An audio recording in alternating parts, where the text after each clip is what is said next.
大家平安。今天9月3日，我们要一起来敬拜上帝，在当中将自己摆上，让上帝与我们同在，让上帝带领着我们的每一天，将今天也交在上帝的手中，让我们能够成为那承载神荣耀的器皿。让我们在当中因着圣灵的同在，因着上帝的同在，让我们降服在他的面前。我们一起用这首诗歌来敬拜，也来回应上帝。我是承载神荣耀的器皿。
心情发光，生命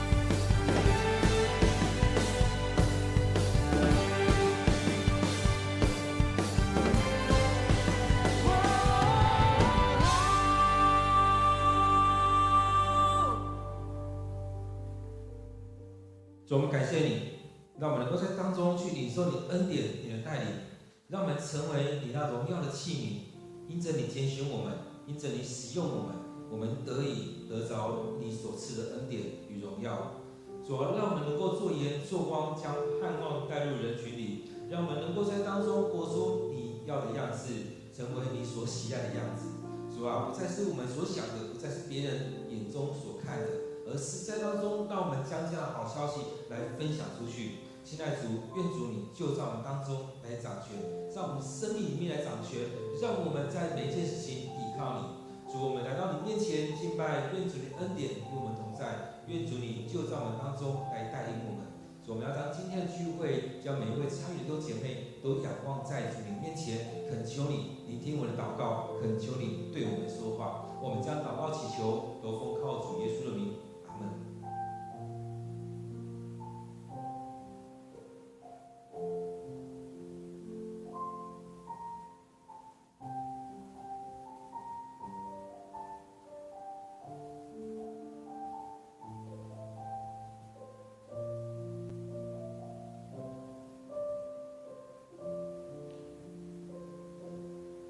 今天9月3日，我们要读的经文在尼希米记第2章第11节到第20节。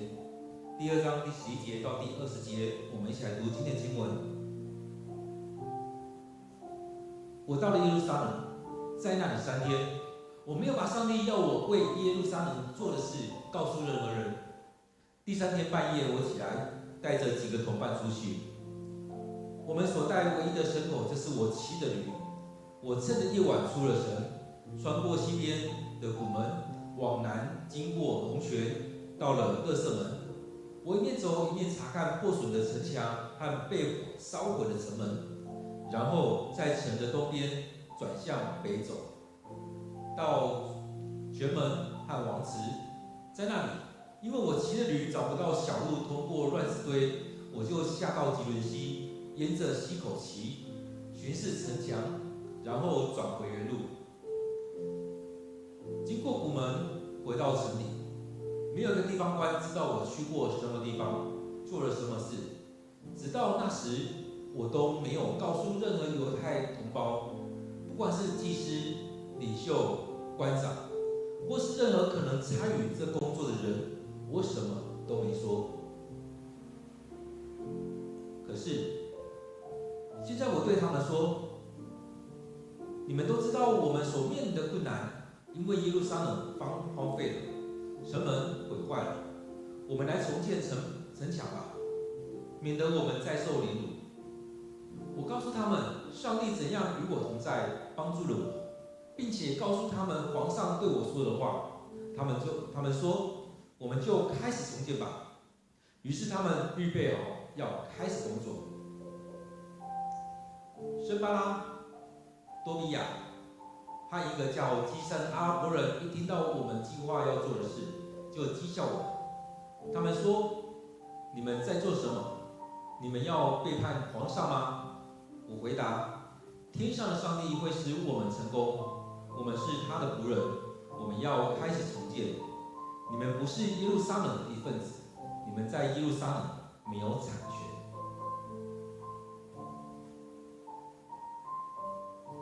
我们今天一起读要默想的经文，在尼希米记第2章第11节到第20节。让我们用一些时间来读这些经文，来默想今天的经文。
当我们在看尼希米记的时候，很多人都会说，尼希米记所记载的就是在整修重建圣殿，或者是圣城。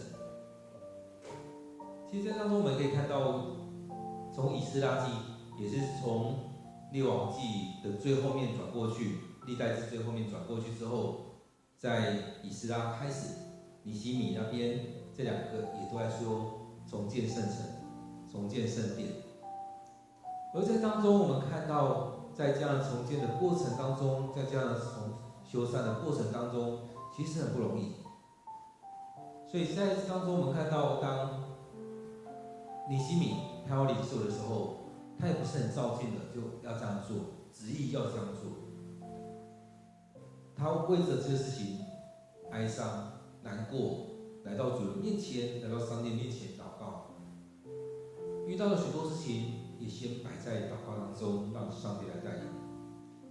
所以我们可以看到，上帝将这样的门打开，让皇上能够差遣他回去，而且派了一些官、一些军来帮助他。当有这样一群人跟着他回去的时候，整个情况会开始有点不一样。虽然一样很艰难，但因为这些军官、骑兵所代表的，也就是皇上所赐予的，也就是他也是一个官方，而不是私人身份回来而已，也是一个官方的身份回来，而且他跟皇上求的诏书，那诏书也代表了皇上的谕令。因此当中，他可以回去那边以官方的身份进入到这里面。当然，我们再看从他所在的地方，无论是巴比伦或者是苏珊，一路走回耶路撒冷，其实要走了好几个月时间。有时候在看他接下来休息的这3天，有时候就像我们在开玩笑了，从其他地方回到台湾，是需要一些时间来调整时差。其实我们看到很多人出去旅游回来，其实虽然玩得很开心，但是也很耗费体力。在旅途当中，在游玩的过程当中，耗费了许多的体力，所以需要有一些时间来做休息。所以，当我们看到尼希米，他或许通过这3天让他恢复体力，或许利用这3天来见了一些人，来做了一些处理，把人事物很多东西安顿一下。当我们进到一个新的地方，其实耶路撒冷来讲，对尼希米来讲也可以算是一个新的地方，因为他不是长期住在那边，甚至他也很少到这边来。所以他进到那边的时候，或许有地方住，他也需要做安顿。所以当我们在当中也需要去安顿各个层面的东西。当你安顿好之后，才有办法好好的接下来做你该做要做的事情。因此当中我们看到这里面所说的，他到了耶路撒冷之后，在那里3天。在那边3天其实没有说他做了什么事，加3天，其实我们真的是可以去想，我们自己在那边待了3天，你会做什么？可能游玩，可能打关系，可能有很多我们可能在当中思想该怎么做。所以在这里我们看到，其实尼希米他不是没有头脑，他不是没有想法。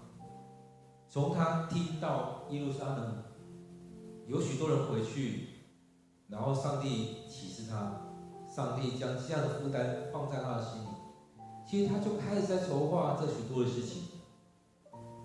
所以在第2章的前面才会他思考很多，他担忧很多，该怎么样来向皇上开口。所以前面的半年，再加上这大概3、4个月的路程当中，其实他可能也花很多时间在思想该怎么做。所以他有这样领受的时候，其实我们看到他说：“我没有把上帝要我为耶路撒冷做的事告诉任何人。”所以他没有讲。其实很多时候我们也看到许多事情不能讲，讲了就破功了，讲了就见光死。不能讲。很多时候我们在做一些事情是好事，但是讲了之后听在别人耳朵就成为坏事，有可能讲了之后别人就来坏你的事，所以他不能讲。所以这边讲到说他没有告诉任何人。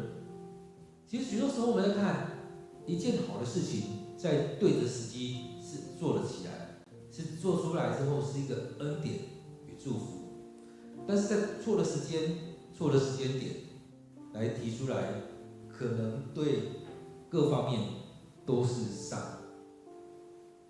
害。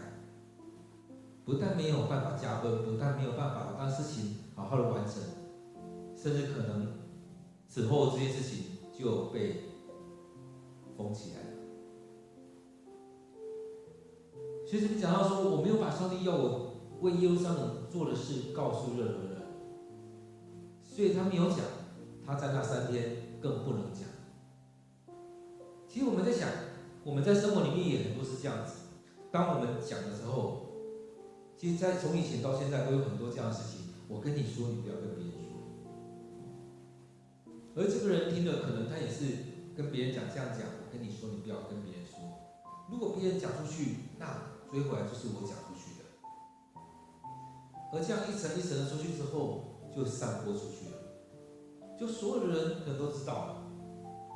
因此在这里面我们看到，他不能讲，不能讲，一个是会被散播出去，一个是听到的人可能无法理解，也可能他没有办法把事情说得很详尽，因为他没有在这边生活，他可能也不清楚这边究竟会怎么样，实际的状况是如何。所以在今天的经文里面，我们看到尼希米他是出去在场看，他去看这整个状况，整个城墙的状况，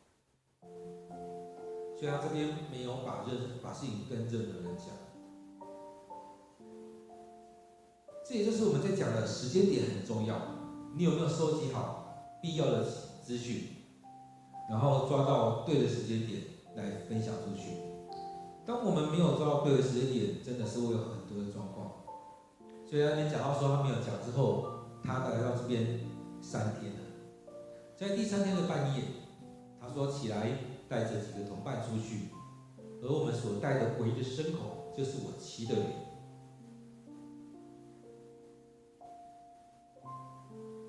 其实当我们看到可以骑驴的，或许不一定要很高官，但至少也不会太差。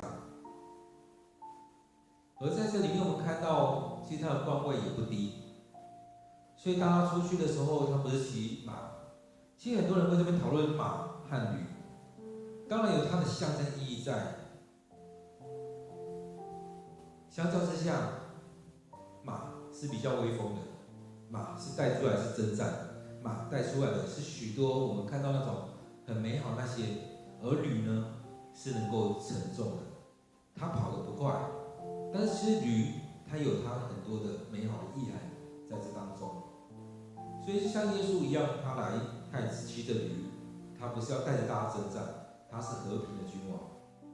所以当中我们可以看到尼希米，他也想要带出的，应该也是那种和平，也是那好好的把它处理。我不是要来跟你们针锋相对，我不是要来跟你们挑战什么。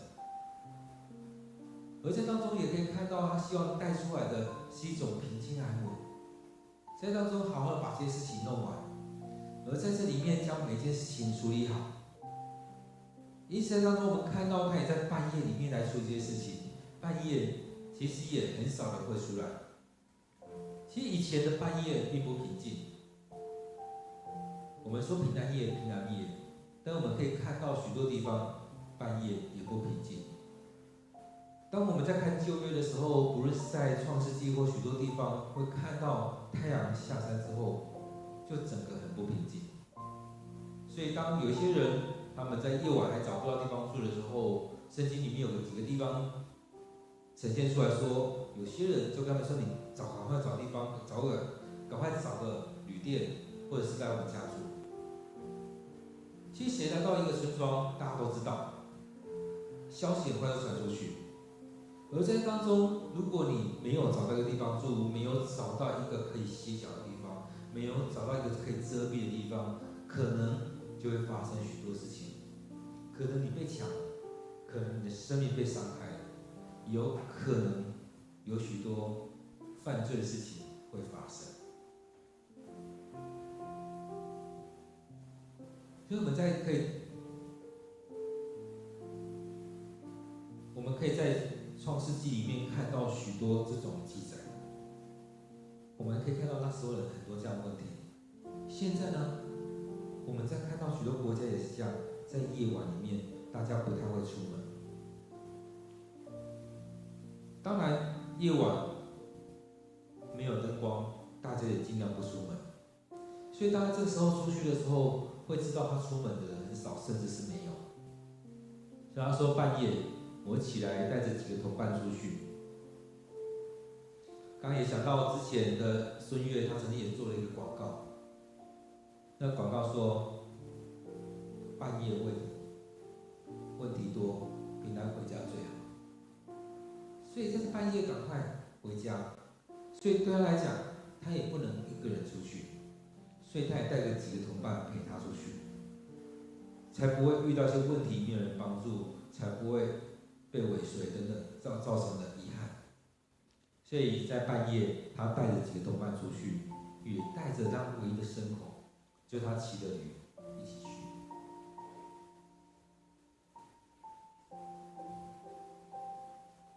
所以在半夜，他这边也接着讲说，我趁着夜晚出了城。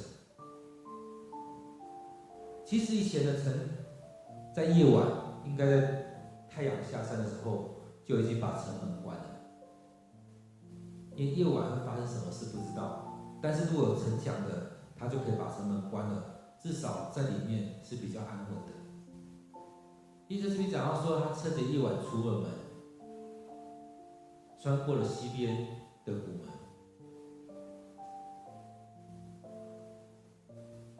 或许这个门关了，或许这个门没有关，也或许这个门，这个地区这些的门无法关闭，因为耶路撒冷的城门已经被毁坏了。所以这时候他们要出门，要越过那个地方是不难的。所以他说：“我趁着夜晚出了门，穿过西边的谷门，往南经过龙泉，到了垃圾门。我一面走一面查看破损的城门和被火烧毁的城门。所以那些破损的城墙，那些被烧毁的城门，其实这些东西，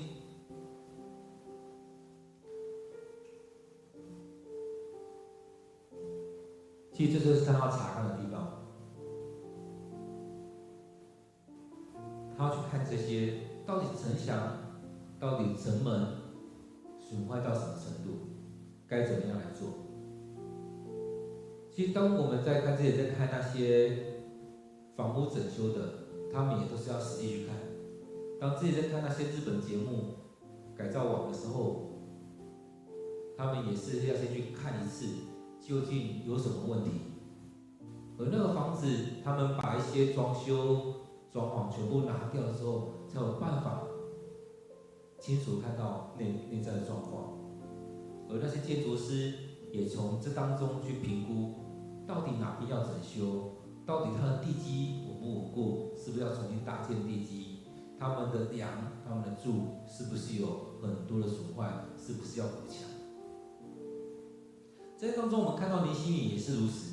大家去看这些的时候，才知道每一座墙、每一个门发生了什么事。这当中需要多少人力？这当中需要多少的材料，才有办法把它搭建起来。而后续我们可以看到，当他们要整修这些墙、这些城门的时候，其实有可能也是一时间大家一起来，花了一段时间大家一起做。当然，大家一起做是最快的，但是材料呢？材料损耗也是最快的。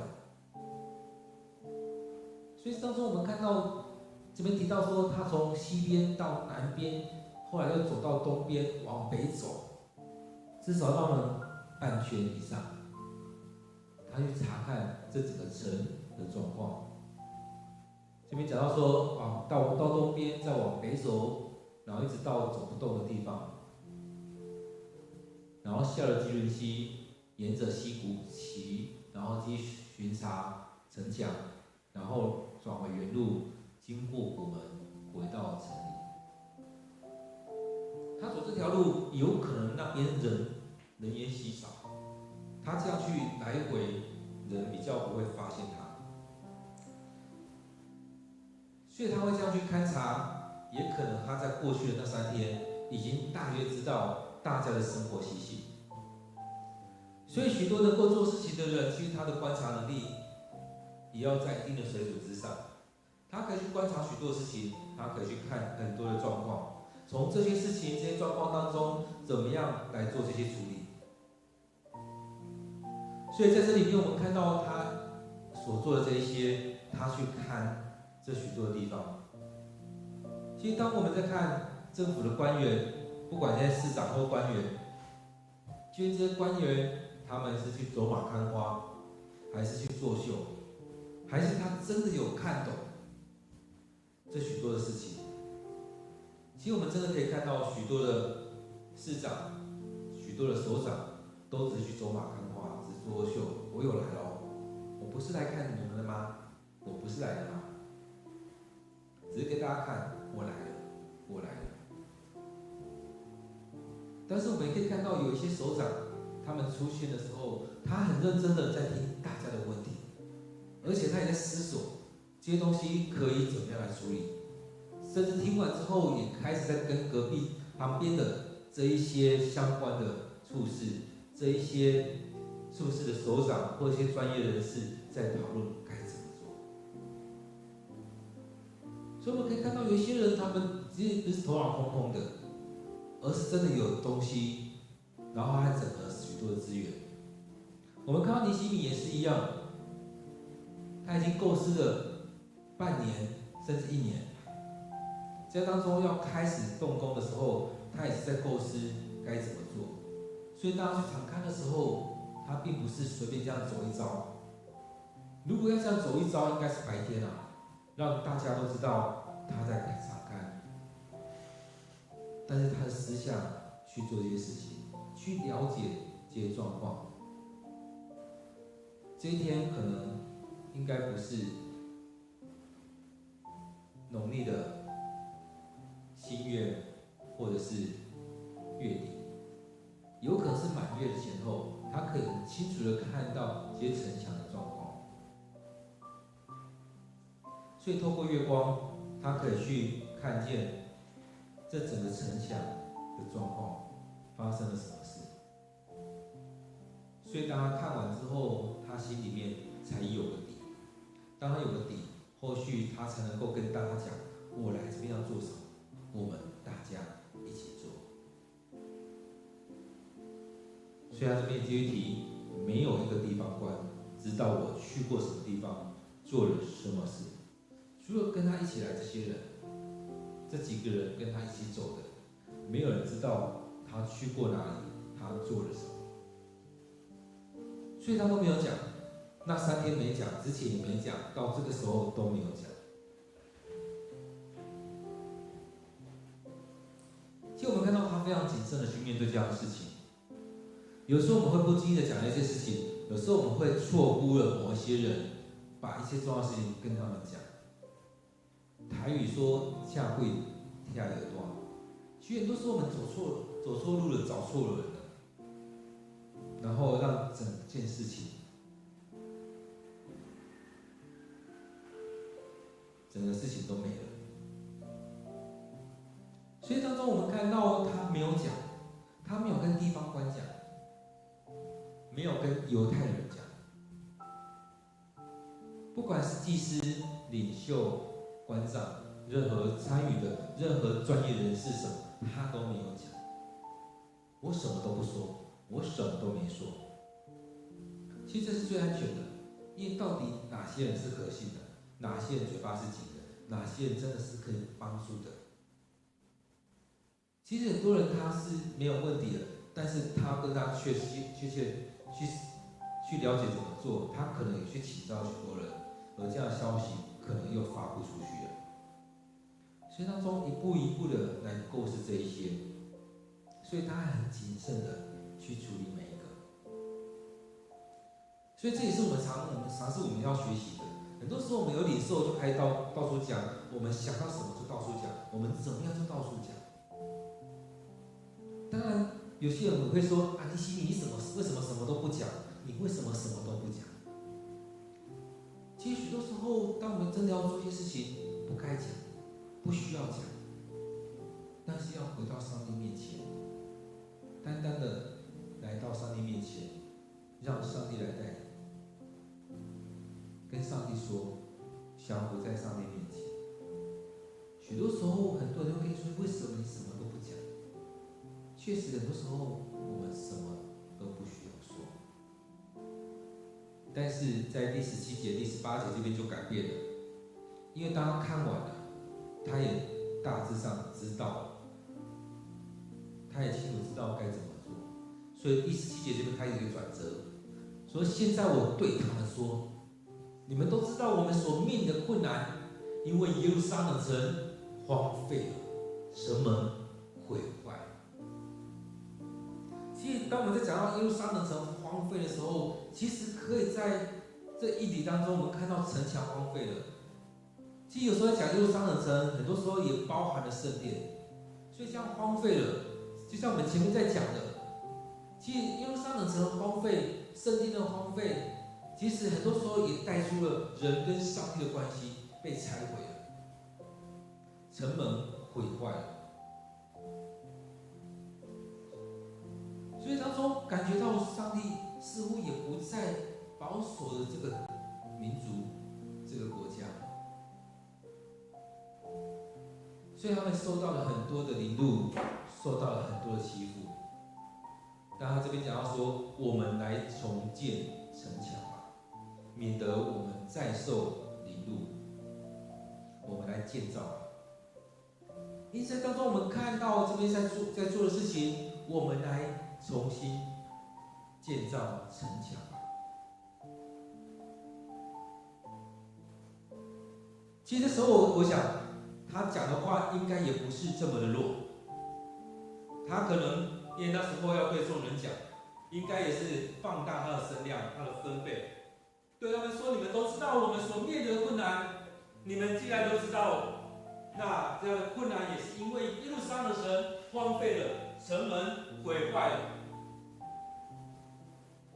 所以在当中，我想也不是只有这句话而已，他也跟他们讲了许多，因为这也是他们生活的现况。在当中也可以看到许多人在当中所经历的，到后来也很多的无力感，会觉得我们都已经没有王了，我们都已经被掳了，我们许多人都已经离开这边了，我们也没有能力再去建造了。我们看到许多教会也是一样，在许多的分裂内斗当中造成了损耗，在许多事情里面也让他们觉得我们无能为力。在台湾许多的乡下也是如此，都觉得我们这边所有老人就是小孩，我们没有生产能力，我们在这当中只是等着老去，而孩子也在当中没有什么资源，我们只能帮忙看着孩子，给他们过生活。说要服侍，说要做工，说要建堂，我们没有能力。许多人会去看见是这样子的。确实，我们看到尼西米他所做的是唤起他们的生命的问题。我们现在所面对的问题是如此，把这些事情把它搬到台面上来讲，这确实是我们所面对的问题。你们都知道我们所面对的困难，大家都知道。其实我们常常是这样子，知道这个问题，但是无法解决，不想去解决，不想去面对。许多时候我们都是如此。常常我们都会笑别人鸵鸟心态，但是我们常常是鸵鸟心态，没有看到就好，不是不知道，没有看到就好，不要叫我解决，不要叫我处理就好。所以有人讲到说，我对他们说，你们都知道我们所面临的困难，因为耶路撒冷城荒废了，城门毁坏了，这是我们所面对的啊。当城墙毁坏了，当耶路撒冷城荒废了，我们的保护已经不在了。当我们不再依靠上帝，我们的保护已经不在了。其实常常看到的是耶路撒冷城，看到的是圣殿，看到这些看得见的状况，其实也在展现出我们生命的状况。所以这边讲到说，这是现在的状况。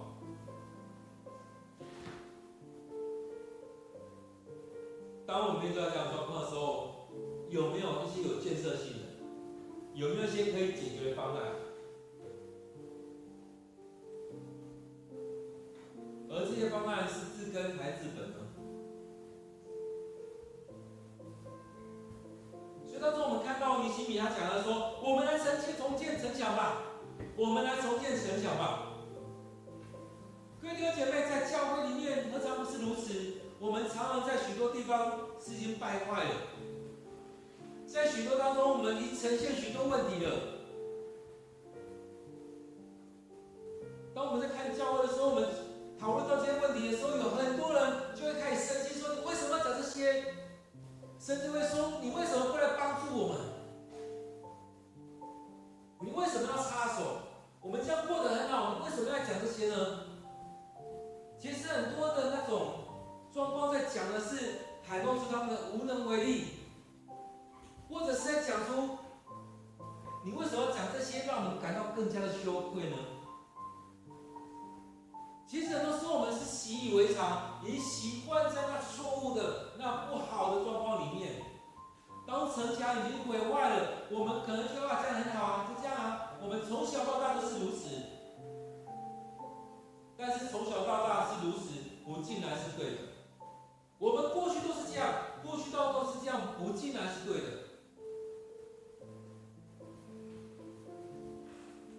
因此，让我们去看到城墙的毁坏、荒废是不对的吗？城门的毁坏是对的吗？是合上帝的心意的吗？或许人家会说：“是啊，你看，因为以色列人他们的不顺服，所以这是上帝的心意，让人毁坏。”但是从毁坏当中来重建，何尝不是上帝的心意呢？而在当中也可以去思想，上帝的心意是要让人民受苦吗？我想不是。在这件事情当中，是要让人们能够回到上帝的面前，而不是要让人们在当中受苦。因此，让我们去思想，在这许多事情当中，当尼希米说要带领这些人回来重建耶路撒冷的时候，其实我觉得这也是一段不容易的沟通的过程。就像在我们当中一样，当我们说要开始改变我们的培育的系统的时候，其实有非常多的杂音，因为大家都不想，我觉得我们这样就好了。有许多的人找了许多的理由，我们可以看到，当尼希米他们要重建耶路撒冷的时候，有许多外面的搅扰，有许多里面的杂音。当圣经里面一直在讲渔民的时候，剩下这些人，其实很重要是剩下这些愿意来跟随上帝的人。当我们在列王记里面在读的时候，也会发现，当许多人都去拜巴力、去拜亚瑟拉的时候，到后来还有几千人是没有去跪拜这些，没有去敬拜这些的，少数。每次在算有多少人可以去征战的时候，加一加都是几万、几十万。但是唯有那些愿意来继续跟随上帝，不愿意去跪拜其他神的，不愿意违背自己的、违背上帝的这些人，真的是非常少数，可能是1%，也可能更少，非常的少数。所以我们看到一直是这样子。而这些少数极为少的人，他们真的是能够领受这许多祝福的人。上帝去重用这些人。各位弟兄姐妹，我们在台湾已经是少数，但在教会里面真的愿意顺服在上帝面前的人，真的是更加的少数。所以当尼希米他站起来登高一呼的时候，当然大家就是这样跟着走，跟着走。你愿意成为这样跟着走的人吗？当要重建圣殿、重建圣城、重建那倒塌的祭坛的时候，你是在那当中愿意跟着走，还是在下面成为骄傲的那个人？许多人都只是在当中，当我们在讲到，很多人在讲到说，要开拓教会，要建堂，这等等许多事情，有很多人会在面前阻挡。为什么？他不想参与这些事情，他不想做，他不想花费自己的时间、自己的心力、自己的钱。他觉得我这样就好了。很多人就觉得我就这样就好了，我来这样就好了。但是在这许多事里面，我们一直在讲是回到上帝面前来。当上帝要我们做的时候，你是那个阻拦的人，拦阻的那一个人，还是你是愿意跟随的那一个？所以在这里面，我们看到，当我们要重新建造的时候，其实没有那么容易耶。或许我们看到尼希米好像还很容易登高一呼就开始了，但是他想了许久，上帝也跟他说了许多，然后他也利用一些状况、时间，他去明白整个情势。所以当他这样讲了之后，他继续说：“我告诉他们，上帝怎样与我同在，帮助了我。”这不就是一个见证吗？当然，我们这边好像圣经只讲了这样2句话，但是他讲的是真的有内容。上帝怎么与他同在，怎么帮助他？他把他的见证来讲出来。当他讲了这样一篇故事，这样一篇他的见证之后，也包含了他怎么样跟皇上应对，皇上怎么样跟他讲。这样授权给他之后，他们听完之后，他们说：“我们就开始重建吧。”所以这也是上帝赋予他的能力，上帝给他的恩典，也让他有这样见证。弟兄姐妹，这就是为什么我们说我们要去跟人家说见证，因为从你的生命里面，从你的身上有这美好的见证，接下来人家就知道该怎么样来回应。不是一直叫人来信耶稣，不是一直叫人来教会，而是你生命见证，你怎么样把它陈述出来。所以他们说，我们就开始重建吧。于是他们预备好要开始工作了。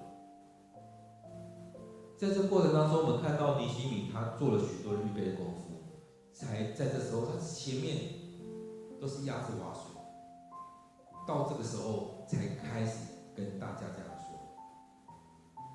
当然了，我们看到外在的这些申巴拉、多比亚、基上，他们听到这些，因为他这时候已经对外公告了，跟大家讲，这些话势必会传到当地的那些有权有势的人，所以他这边讲说就开始讥笑我们，他说你们在做什么？你们要背叛皇上啊！有没有发现，当我们开始要做事情的时候，就开始会有人扣帽子，开始会有人弄一些莫须有的罪名在你身上，然后扣帽子，然后笑你，然后怎么？现在我们台湾流行一句话：当某些人做什么事情，表示你的决定是对的；当某些人怎么样，表示你说的是对的，因为他们急了。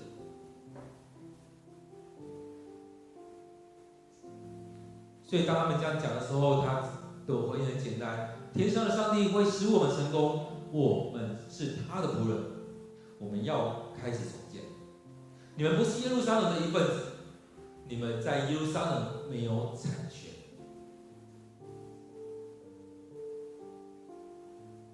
所以这些就把他们剔除了，你们不是这边在地人，你们不是这边的一份子，你们不是上帝所拣选的，你们讲这些没有用。更重要的是，上帝将这些都交在我们手中，要我们这样去做，去这样回应他。确实，我们需要这样做，这样回应。各位弟兄姐妹，当上帝的使命临到我们，当上帝的使命临到你，你是要怎么样决定？你是想要继续的攻击，继续的说许多不好听的话，还是回到上帝面前来，让上帝来带领？当我们要开始建造教会的时候，你是要开始像申巴拉这样子，像多比亚这样子，去毁坏这一切，还是你愿意跟着尼西米走？所以很多时候我们在面对到这些事情的时候，我们真的在抉择当中，我们要怎么选？所以弟兄姐妹，让我们有一点时间回到今天的经文来看，看尼西米他做了什么，他说了什么。当要重建的时候，是在建造什么？建造硬体，建造生命，建造信仰。其实这样建造，常常不单只是一个硬体。其实我们看到真实的一个建堂，不该只是说硬体的重建而已。在硬体的建造的时候，其实伴随而来的，其实在信仰上建造是更加重要的。因为如果只有硬体在建造，其实我们看到很多教会都发生类似的事情，盖完之后内部很多的纷争，然后甚至就常常都是牧师建堂完之后就离开，因为太多的声音了。但是我们也看到很多教会，他们在建堂的时候，其实是更加的合一，而这样的生命的建造起来，看到这样的圣殿，才真的是一个荣耀的教会。所以，当我们在当中也回来再思想，上帝怎么带领你，怎么样来带领我们的教会，让我们有点时间来默想上帝的话语。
主，我们感谢你，你拣选我们，在我们生命当中也常常像以色列人一样，在面对这许多事情的时候，我们选择了离开，但是你依然爱我们，你要让我们跟你修复那美好的关系。主，你让我们看到尼希米，你给他这样的使命，要重新建造圣殿、圣坛、圣城，让我们生命里面也开始透过这许多的事情来修复我们跟你的关系，修复我们跟弟兄姐妹的关系。这样的城墙不单单是我们单属我们与你的关系，我也相信这样的城墙也是我们跟弟兄姐妹生命的修复。当我们这样的修复的过程当中，才有办法一样一样的回到轨道。不然的话，这样的状况也迟早是崩坏的。主要让我们能够回到你面前，有这样真实的关系，修复起来，能够凝结起来，一个真实的关系，而不是那虚假的。主，愿主你帮助我们，让我们生命有主你恩典与同在。主，我们感谢你，在今天敬拜当中，在今天聚会当中，在今天的领袖当中，你持续的帮助我们，对我们说话，成为我们生命的帮助。主，让我们在每一天领袖当中，愿意将自己仰望交在主你手中，将所有事情交在主你面前，也愿你大大的祝福。感谢主，我们这样祷告祈求，都奉靠主耶稣的名，阿门。